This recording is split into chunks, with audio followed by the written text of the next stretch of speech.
of the most common questions asked by non-Muslim is that if Islam is the best religion, then why you find most of the terrorists are Muslim, most of the robbers are Muslim, most of the people who cheat are Muslims? Why? If Islam is the best religion, then why do you see that the Muslims are the worst? The reply to this question is that one of the major factors for this impression that all the terrorists are Muslims, the impression that most of the people who cheat are Muslims, the most of the people who bribe are Muslim, is the media. About 5 years back, when I was called in the same organization, Dubai Holy Quran International Award, for the second time, under the patronage of Sheikh Muhammad bin Rashid Al Maktoum, I had given the talk in my second day, Media and Islam, War or Peace. And I described in detail what is the strategy of the media to malign Islam. And I also gave a talk, Islam, the solution to the problems of humanity. The media says Islam is a problem for humanity. Actually, Islam is the solution for the problem of humanity. That's why the tagline of the Peace TV, the solution for humanity. That means Islam is the solution for humanity. What does the media do? Time will not permit me to give in detail. I'll just wind up my answer in a couple of minutes. What does the media do? Media picks up the black sheep of the community and they portray as though they're exemplary Muslims. See, we have black sheep in the community. We do have many Muslims who are namesake Muslims. They aren't practicing Islam. They pick them up and they portray as though they're exemplary Muslims. Many a time the media, they quote something of the Quran, they quote out of context.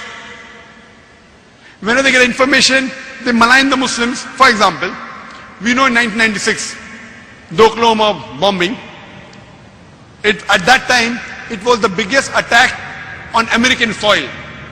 More than 100 people were killed, 166 people were killed. It came as headlines, Middle East conspiracy, Middle East conspiracy, Muslims to blame, Muslims to blame. Headline for days and weeks together. Later on, when they came to know it were 2 American soldiers, it comes once and vanishes. When they don't know the culprit, it comes for days as headlines. When they come to know the real culprit, 1 or 2 days, the news goes out. Why? In India, we have, 50-year-old Muslim Arab marrying an 18-year-old girl, headlines. When 50-year-old non-Muslim rapes a 6-year-old girl, it comes in news briefs.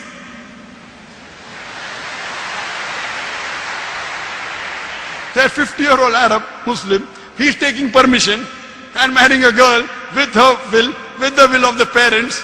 It doesn't go down the throat of the media. But when a 50-year-old non-Muslim rapes a 6-year-old girl, it comes in news briefs. Why? Same example, couple of weeks back, there was a bomb blast in Pune, German bakery. 9 people were killed. Suspect, Muslim, Muslim, Muslim. Suspect, suspect. No 100% proof. Same day, the Maoists, they killed 16 policemen. Not civilians, policemen, Maoist, no. It comes in news brief. Muslim suspect, 9 civilians killed, 16 policemen killed by Maoist, comes in news briefs. Ajib. They know the people who killed, not civilians. They have got cannons, rocket launchers. They bombard the full police station, comes in news brief. They don't know who did the Pune bomb blast. Muslim suspect. And it's continuously there for many days. They don't know who did it. Who they know did it because it's a Maoist, communist, non-Muslim, news briefs. Or maybe, front page, some papers, but below. And it vanishes out of the media. So the major cause is the media. Media and Islam, war or peace. Unfortunately, Muslims are very weak in media. Very weak. We may have good media about song channel, dance channel, many, but Islamic channels, unfortunately. So I say, yes, I do know there are black sheep in the community, but yet, with all the black sheep, yet as a whole, the Muslims are the biggest teetotalers in the world. I know some Muslims who can drink the non-Muslim under the table. But as a whole, the biggest community of teetotalers in the world are Muslims. The biggest community as a whole that gives charity, they are Muslims.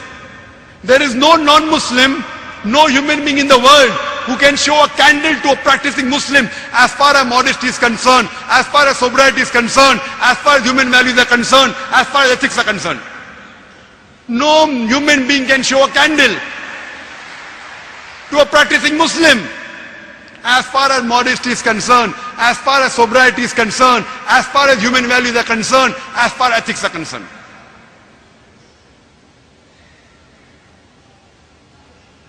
And I always give the example. Suppose you want to judge